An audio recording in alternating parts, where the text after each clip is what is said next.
Hi. Hello.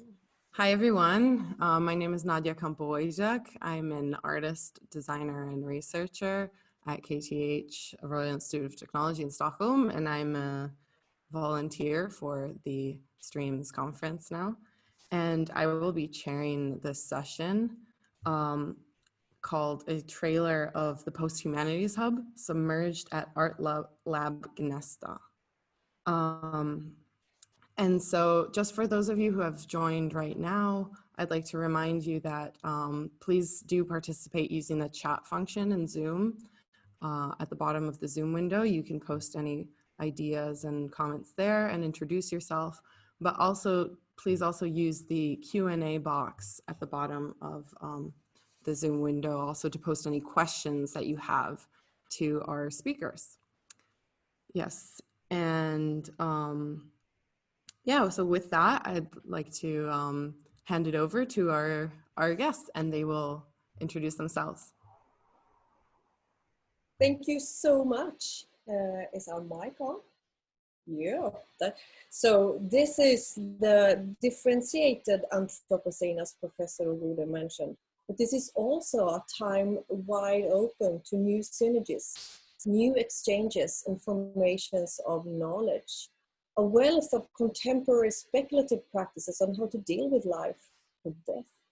And coexistence on a planet haunted by pandemics, mass species extinction, climate change, and rampant societal injustices are currently circulating in public, in academia, in art, and in activism. Existential concerns, what actually the humanities are well equipped to handle, are sought after in public. And boosted by social movements, science has, for instance, never exhibited more societal relevance and collaborative will on a global scale than in the present.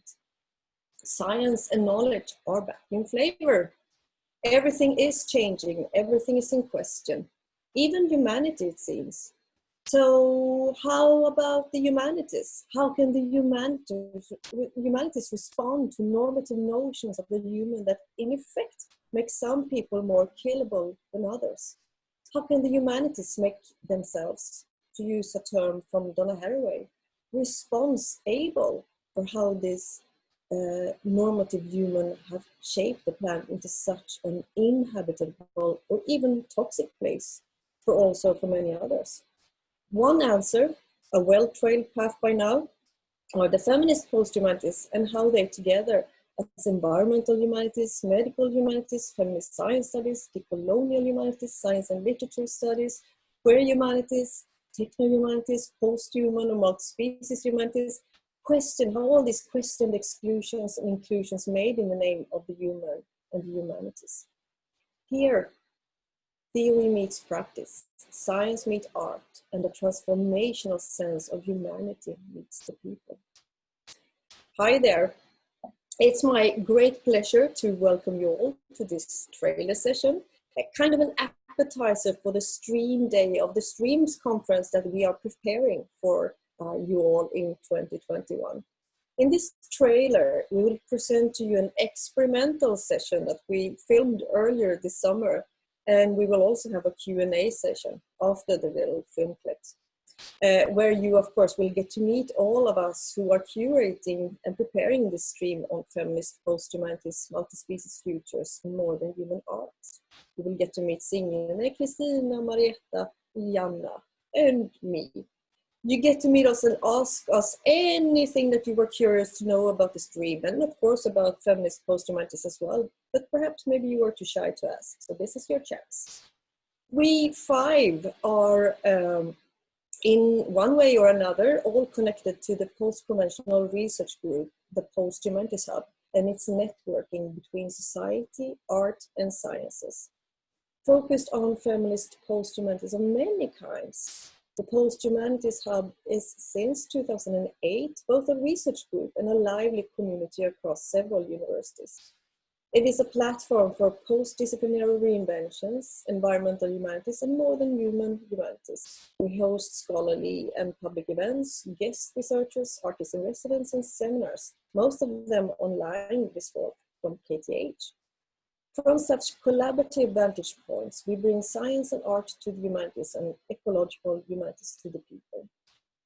The theme of the Post-Humanities Hub this year has been practicing post-humanities for societal change.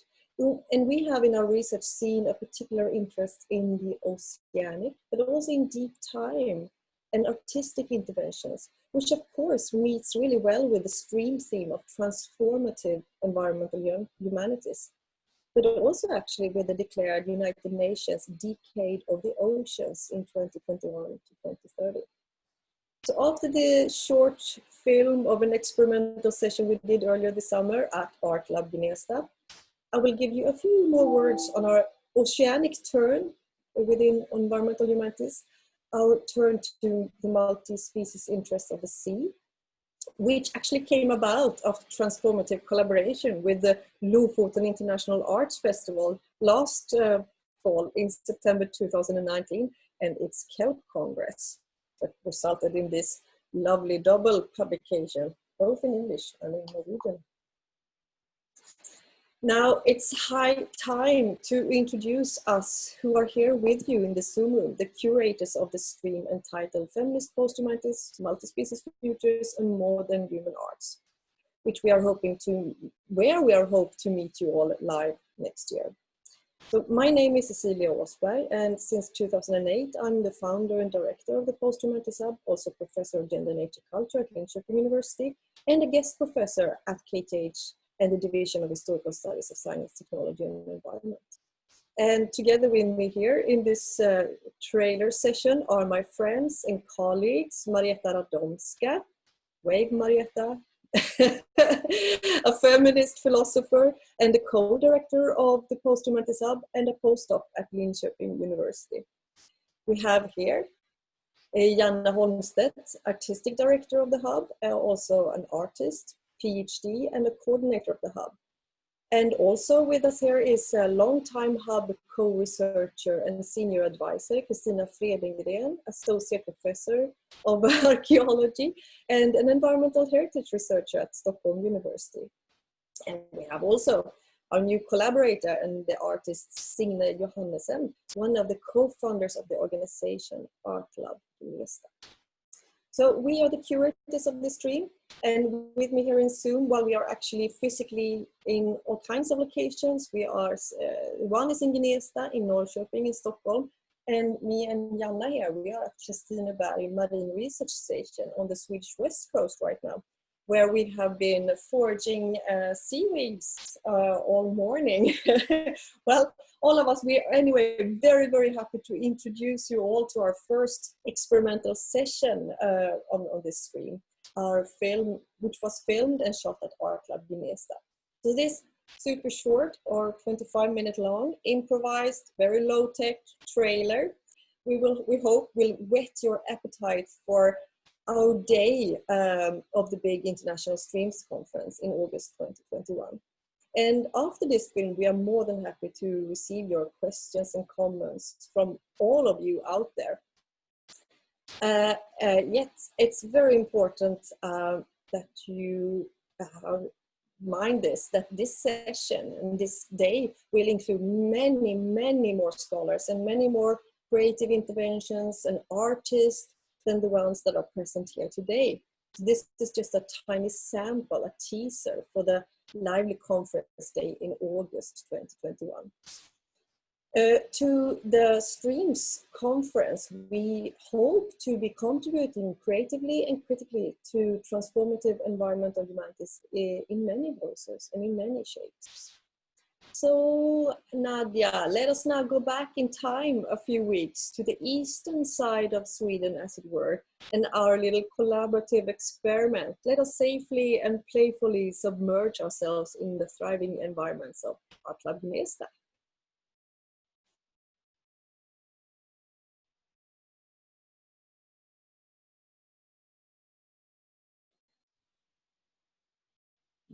Can you press play, Nadia?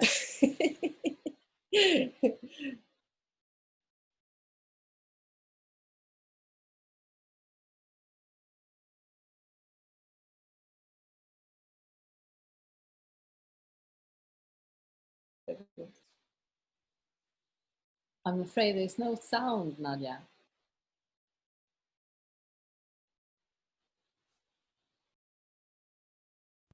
Sorry, just one second.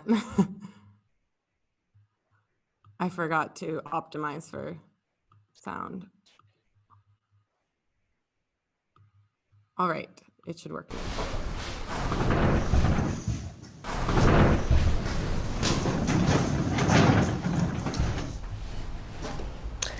Welcome to Gnesta.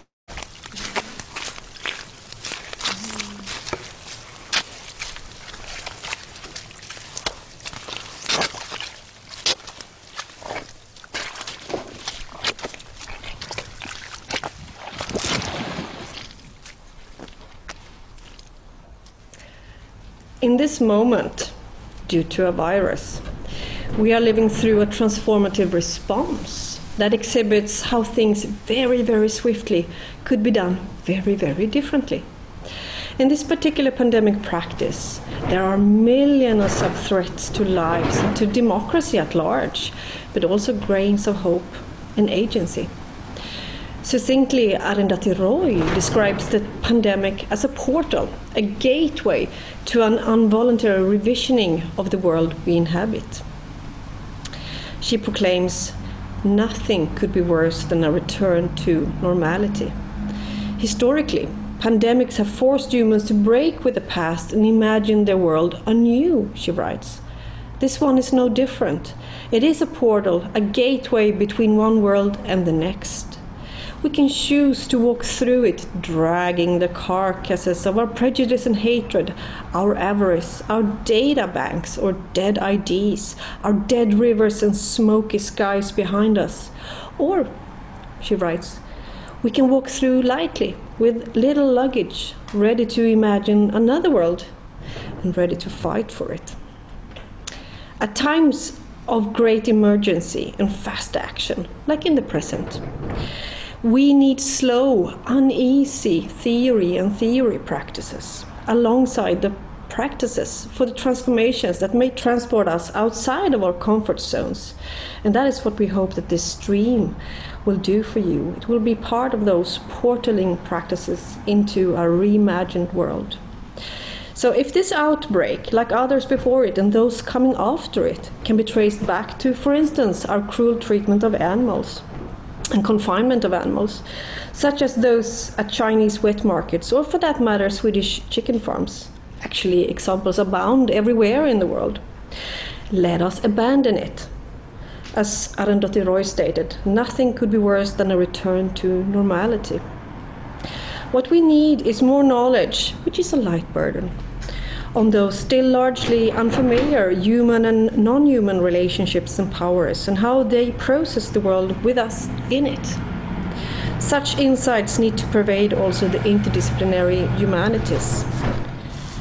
And let me underline, taking on board more than human and non-human forces does not mean to throw overboard critical analytics of human power differences, such as the feminist, eco-critical, queer, or decolonial thoughts. Quite the contrary.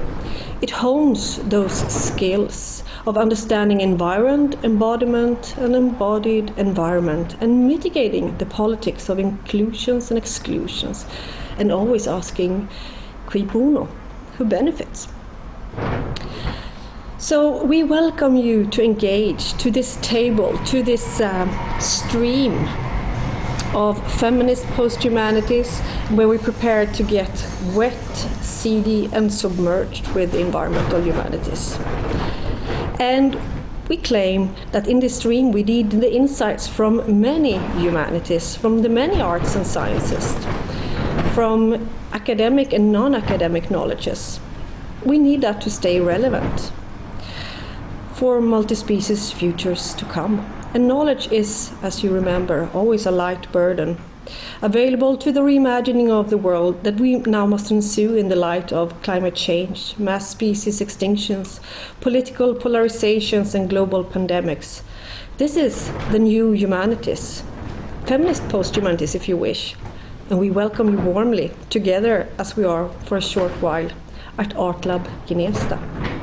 Signe, why don't you tell us a little bit about ART LAB GNESTA? Yes, welcome Post-Humanities Hub and all of you viewers. We are here now at ART LAB GNESTA, a collective practice, an institution, a school maybe, or maybe a playground or a house full of activists. It can take many shapes.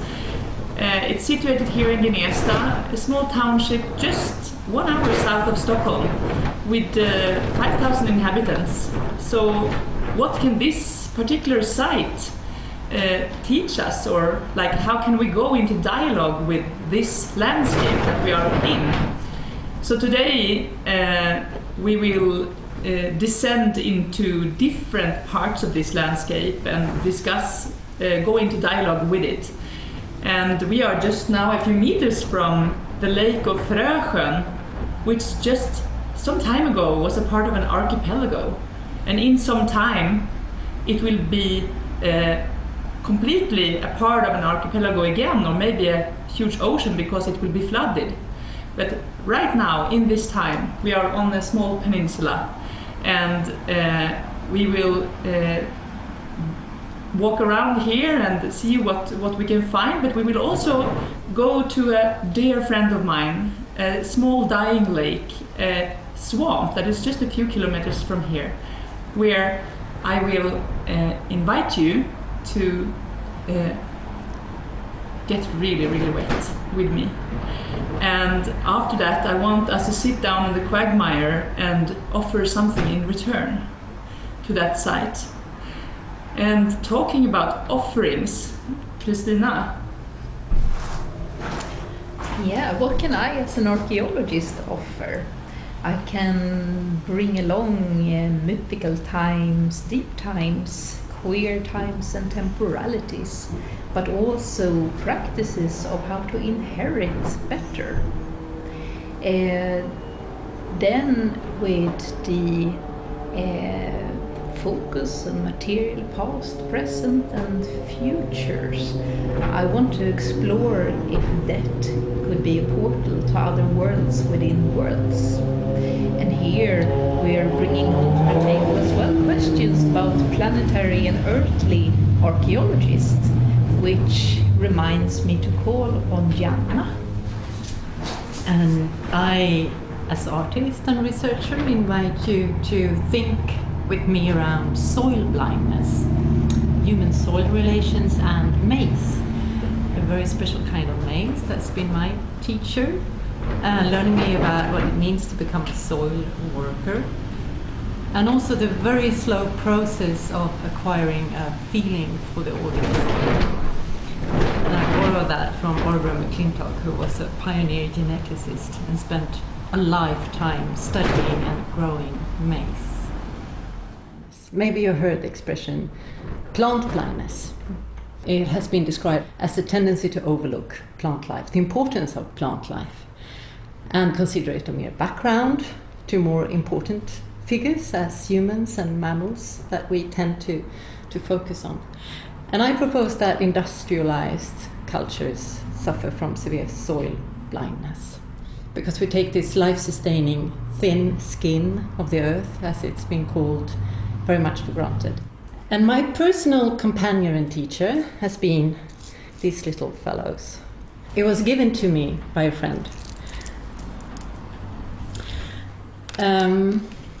Around 6,700 years ago, people sat around a fire, told stories, and shared a basket of popcorn.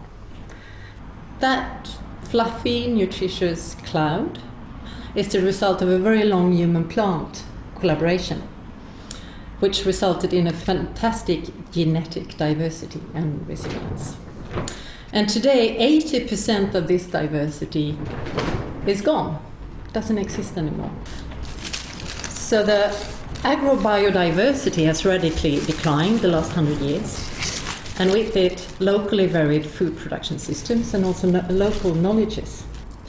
So this means that a massive part of our food production rests on a very, very vulnerable genetic base. And as you may know, soil is not only helping humans to produce food, It also has healthy soils, that is, not depleted soils, can absorb huge amount of water, mitigating the effects of droughts and floods and heat waves. And healthy soils can also capture a large amount of carbon dioxide. So we desperately need our soils, and we need to take good care of them.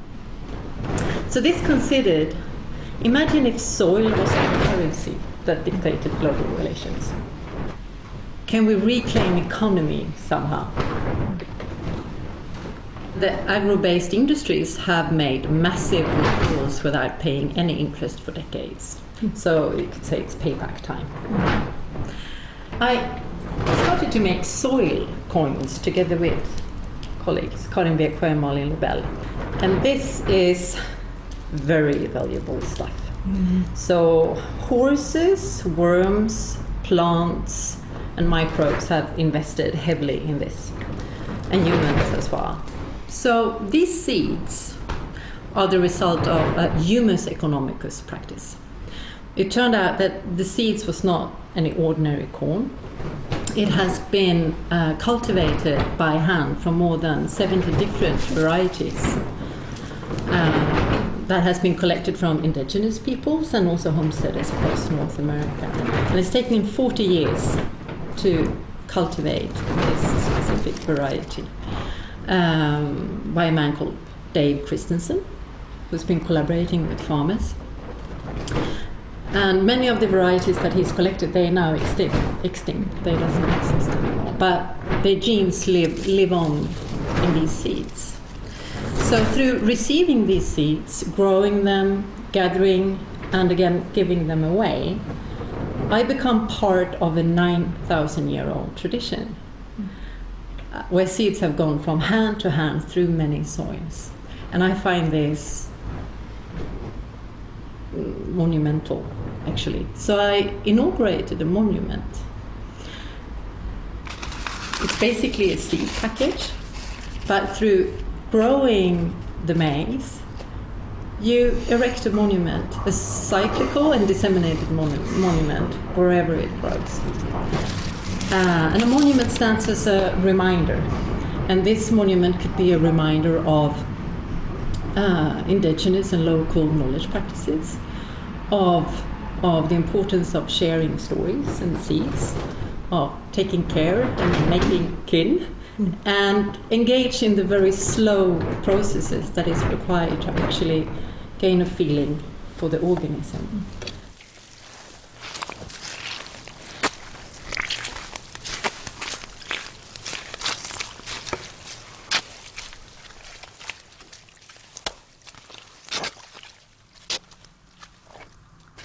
This is a pelvic bone of a cow.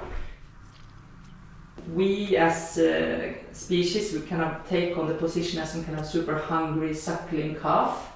We keep on suckling and suckling, and we put this cow like as some kind of mother body into like a constant state of mothering, like giving birth, lactating, giving birth, lactating for our needs. But it's interesting how also the pelvics have become bigger and bigger because of our needs. So, and the bodies become bigger and bigger, and the pelvics become bigger and bigger. So we're kind of we're manipulating and creating this kind of super mother body. But there's another historical references here in the braiding as well, that also deals with sacrifice and depositions in wetlands and bogs. This reminds me, of course, of the Danish depositions of braids in bogs, which some archaeologists have interpreted as being a part of a life ritual, as you're kind of maybe passing from being a girl to a woman, or there could be other kind of passage rites connected with it. You actually cut off your braids and put them in the bog. I'm of course also thinking about Marietta Radomska's work on ecologies of death in these, amongst all these bones. Yeah, it would be really cool. Blindness, yeah. I wonder what she has to say about it. Yeah. We should call her. We should call her. Why don't we walk down to the swamp? Yes. Yeah, let's go. The wetness is setting in. Thank you so much for calling, and I just wish so much I could be with you all in Gnesta today. Unfortunately, I'm in Norrköping in my home office. So you're asking about ecologies of death, and here I am as a philosopher and feminist post-humanities scholar. And in order to kind of engage with that question, I would like to draw us back and link to the more broader circumstances of the COVID-19 pandemic, but also a kind of broader circumstances of the theoretical framework or field I am working with and from within, namely queer deaf studies, which I would say itself offers a kind of careful approach, which implies the kind of de-exceptionalization of human death and its ascribed value, and the kind of rethinking of both human and non-human death in a more ecosophical manner, but also the kind of decolonization of the patterns of our thinking, and also kind of queering of boundaries and categorizations. And maybe to kind of take us a little bit back, Western cultural imaginaries that for everyone form a kind of landscape that we are working with, sometimes fairly unconsciously, tend to draw a thick dividing line between humans and non-human others, which is particularly visible in the context of death.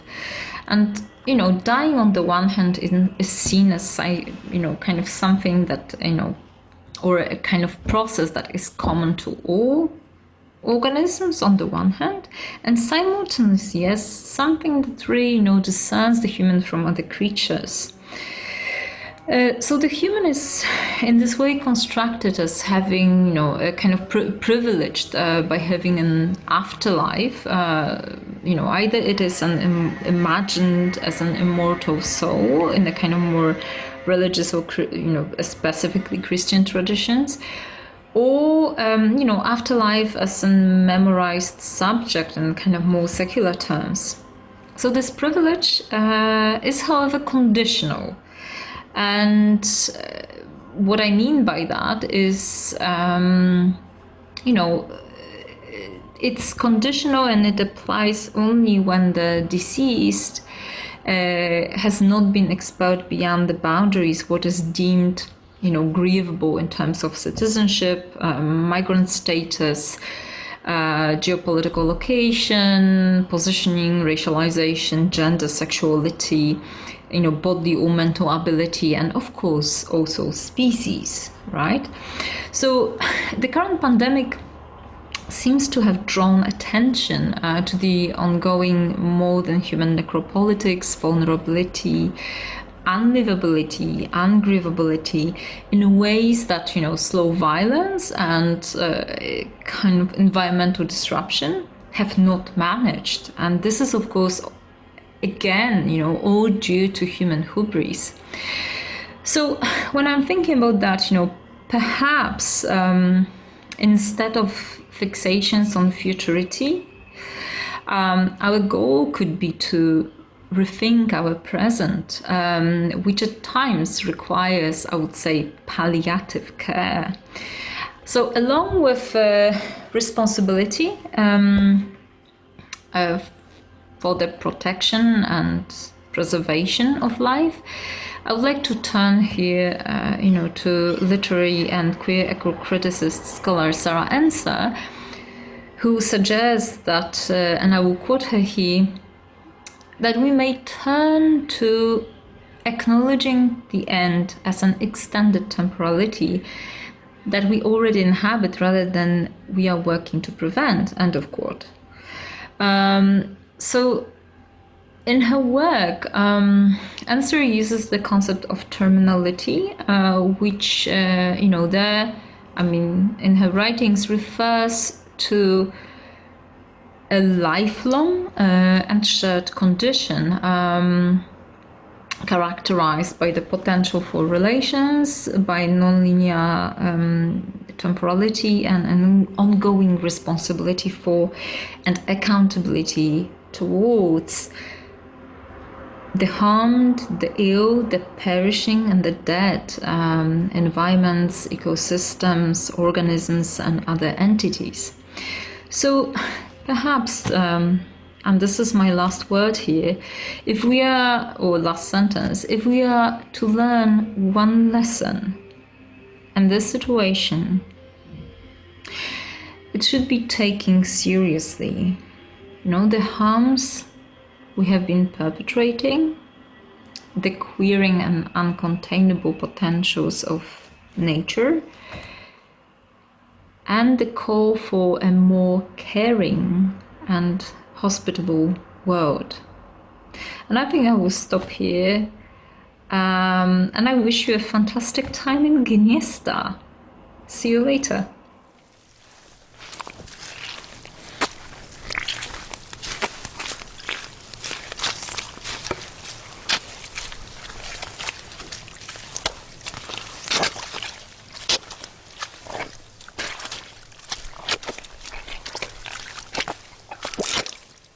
Yeah, bogs and wetlands are very much kind of part of archaeological materials.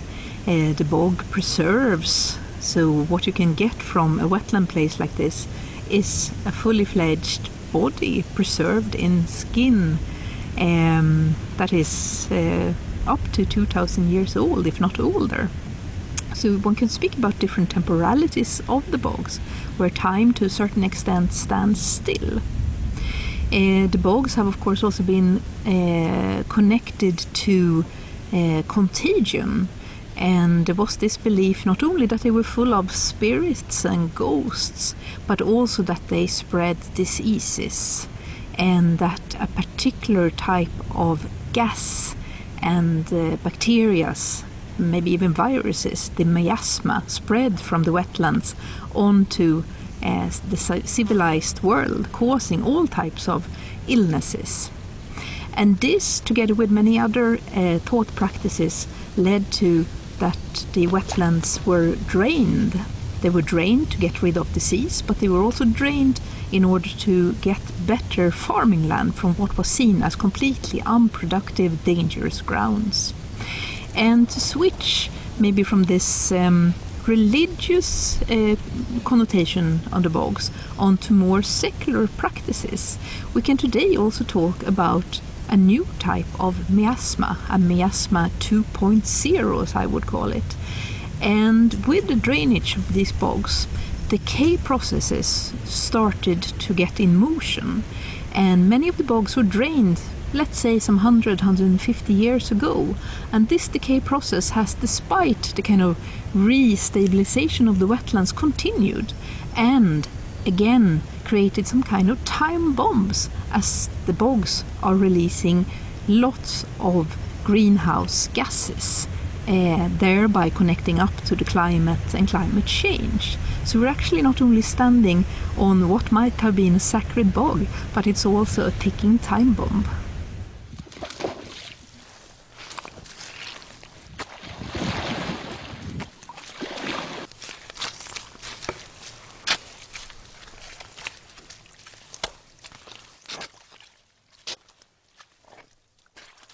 Swamp in Swedish, if you think in the Swedish language, the old name for swamp is fitta, which is actually today it's the name of a female genitalia, or like one of the names. I would like you to just look around you a bit, because one thing that I wanted you to meet while we were here is this little creature right here. This is in Latin it's called Eriforum vaginatum.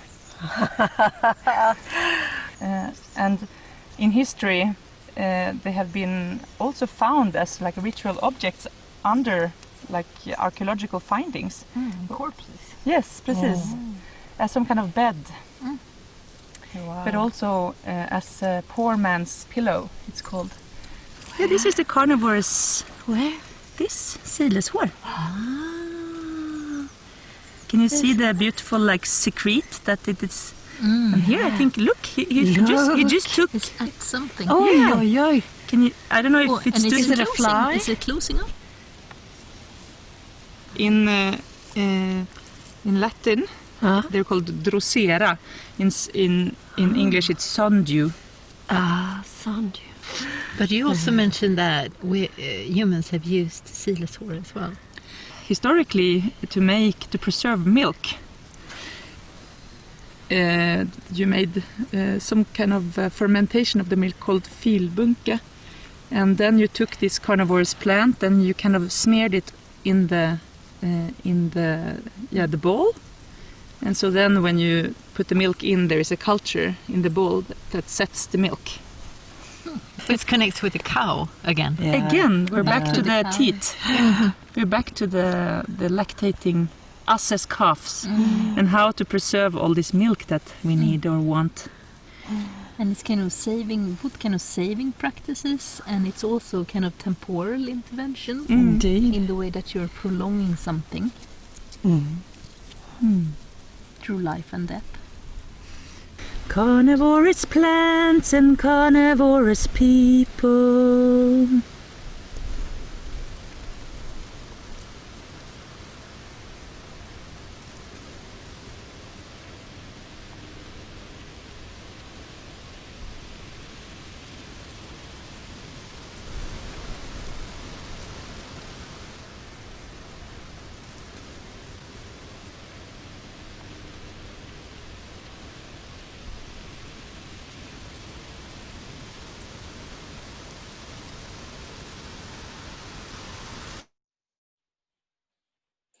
So I hope you enjoyed our little experimental session at ART LAB GNESTA, our little appetizer for next year's stream day on feminist post-humanities, multi-species futures and modern human arts. And we filmed this just weeks ago, but there will be many, many more scholars, artists and interventions in August next year. I would like to mention that in the acknowledgements there were underwater filming from that swamp that was made by the diver Yumid Mistry for Signe Johannessen and ART LAB GNESTA. Okay, right here, right now. Situated at Kristineborg Marine Research Station, me and my team are collaborating with sustainability scientists like Fredrik Gröndal and his team that warmly has welcomed us here at Kristineberg, Johanna and me, and Karin Klingborg and London-based artists' cooking sections for understanding and developing better ways of working with the oceans and its affordances. Not in the registers of mass extraction or high trophic fish like salmon farming, but in the low trophic registers of kelp farming, seaweed, mussels, sea cucumbers, and tunica. The ocean has so much to give, but before that, so much to teach us people. And we hope to learn more on how to inhabit, for instance, the coastlines, how to eat, socialize, and think better with the multi-species futures of the ocean in mind. Because in truth, changes to the world's oceans have been dramatic as of late, including the warming of waters and ocean acidification, deoxygenation, species migrations, and habitat loss. So let us turn our climatic sensibilities to the edge of the sea for a while.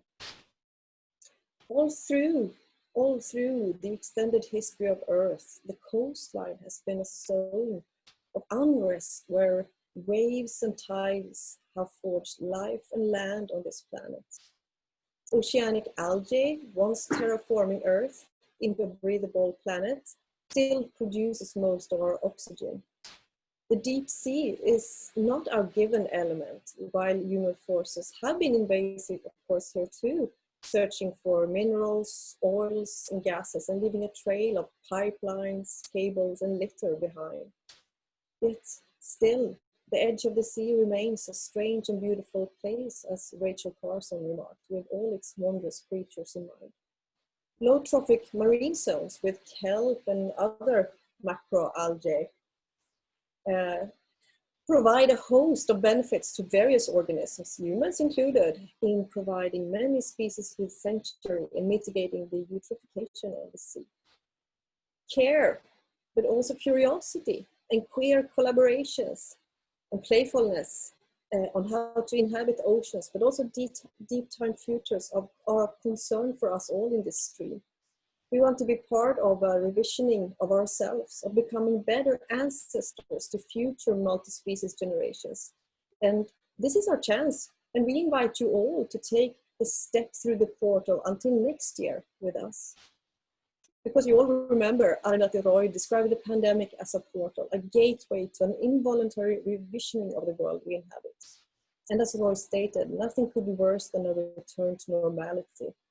So a renewed curiosity for the unknown, for other species and other habitats than humans, for zoonosis and the deep-seated multi-species ethic is what we need to cultivate now in the environmental humanities. In fact, all these bio, geo, and multi-species dimensions to life, death, and to our knowing changes everything for the environmental humanities as it aims to resituate humans ecologically and to resituate non-humans ethically and culturally.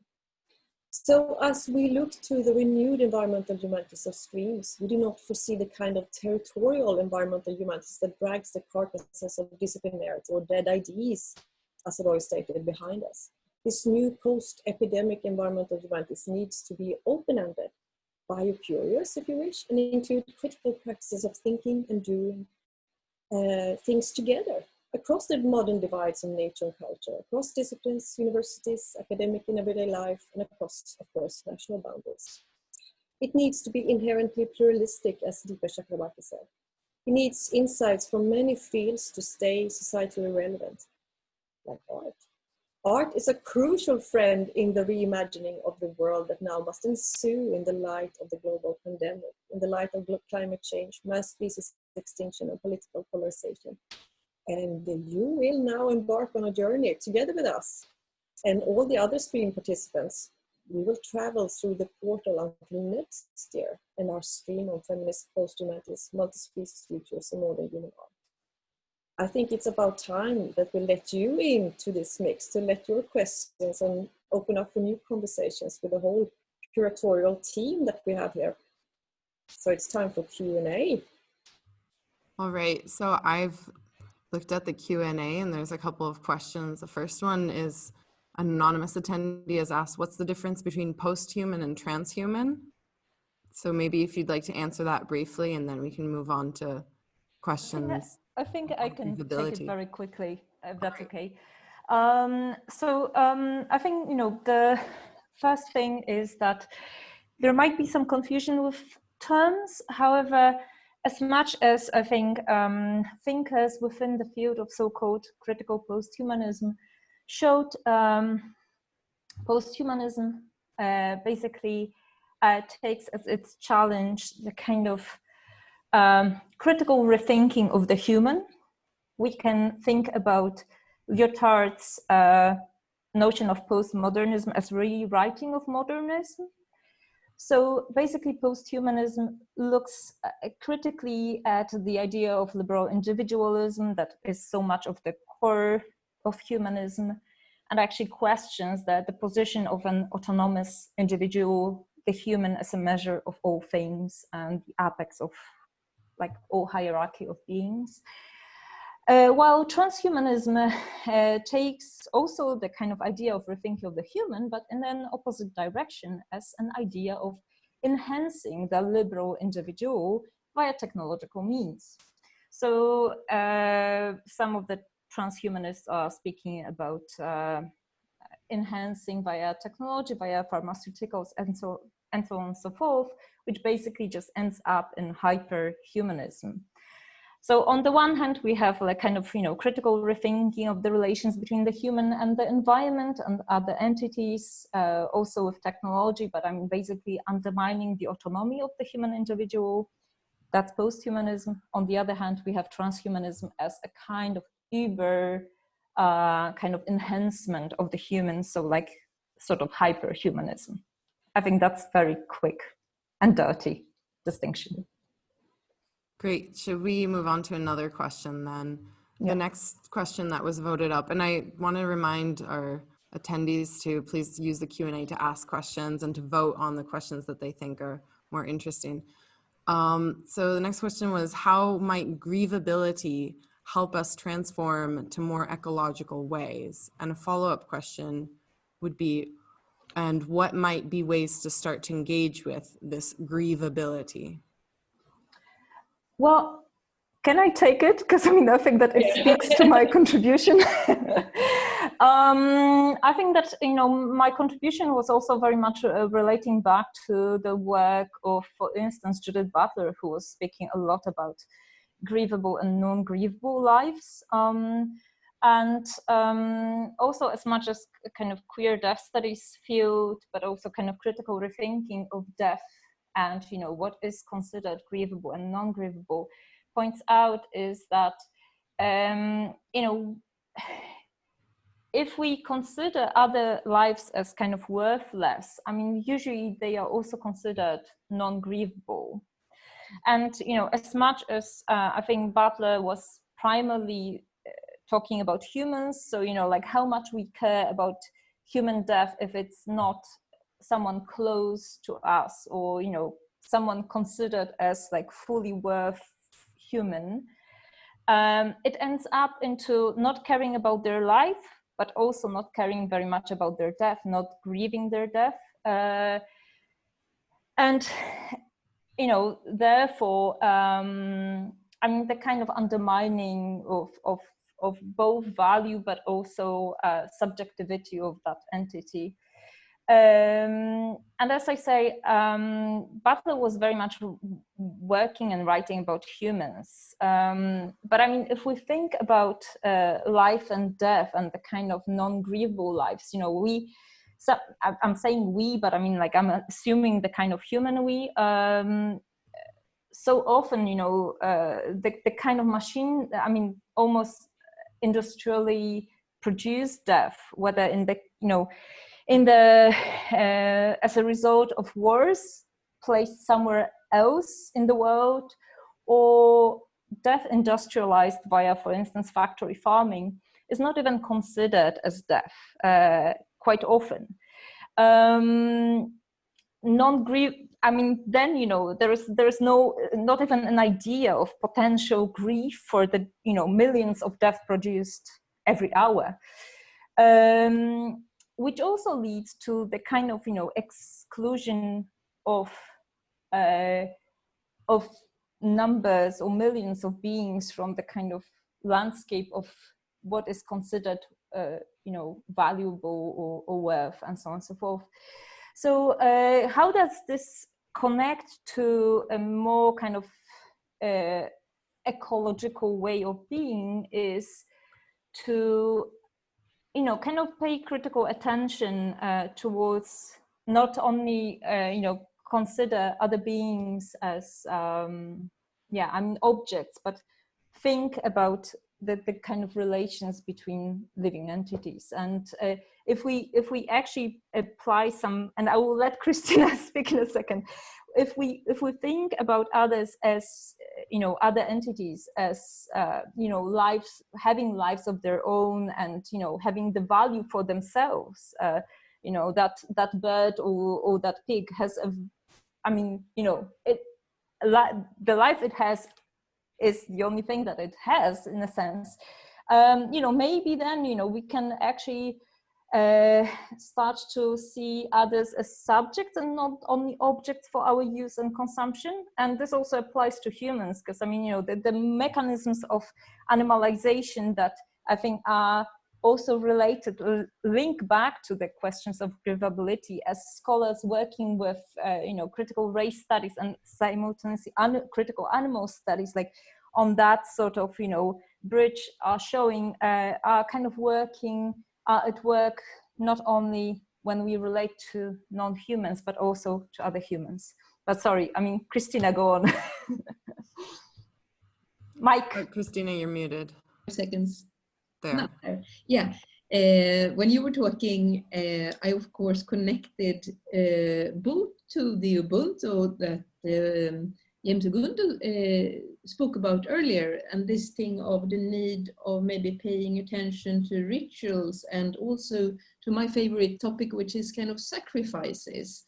And one way to maybe reflect and go about is to actually pay attention to sacrifices that are being made in everyday life, in food processing, in animal handling, but also in industrial landscapes that Hugo Reinert, for example, has written about before. But also on the path to kind of paying attention to sacrifices made, also do that with some type of response and responsibility. And I think sort of the question is then sort of, if you go towards maybe art, I'm thinking through Signe's work on these cattle pelvises, the cow pelvises, that are actually sacrifices made in milk production, food production, and a whole lot of that. And to see this amount of kind of bones, you're actually paying very, very close attention to these deaths, and you're kind of honoring them. Maybe not in the kind of old-fashioned archaeological way. There are other kind of rituals with bogs that I would observe if I'm writing kind of about wetlands in the Eastern Baltic or something like that. But you have kind of used your art as a way of kind of both rejoicing and maybe grieving about these cattle, paying attention to the sacrifices made. Yeah, I completely, yes, I understand what you're saying. And I also felt it very, very much when we were entering the swamp together on that day in Gnesta, you know, rather than just going to a site to, like, with your body actually encountering this place of knowledge, or this place of, yeah, the place that we have chosen to go into dialogue with.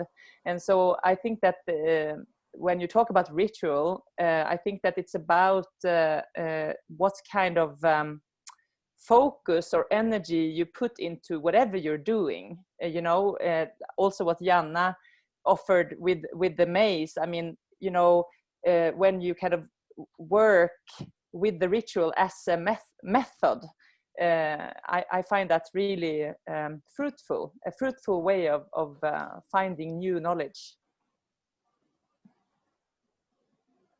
All right, so should we move on to another question, because we have about 3 more minutes left, unfortunately. So maybe I'll just give you maybe the last question, and that is, how might ordinary, quote unquote, people with little spare time engage with practices to appreciate and understand the experiential practices that really help to understand and do different? So I'm guessing these experiential practices might be referring to the practices that you've engaged with in the video, or similar. I would say that partly they're intertwined with everyday life and everyday life practices. So if we manage to also, I'm losing my English here, but not only pay attention, but also value, value everyday practices that is about actually taking care. But I agree, it is on a collision course with an industrialized time idea about time. So for me, engaging with those kind of practices is also an attempt to reclaim a timescape that my body feels comfortable with. But it is on a constant collision course. All right, maybe then we do have time to answer the next question by Michelle Bastian, a speaker from yesterday. Interested in your discussion of slow theory in fast times, and why slow in particular is the best descriptor of the kind of theory needed. Is slow something more than a rhythm?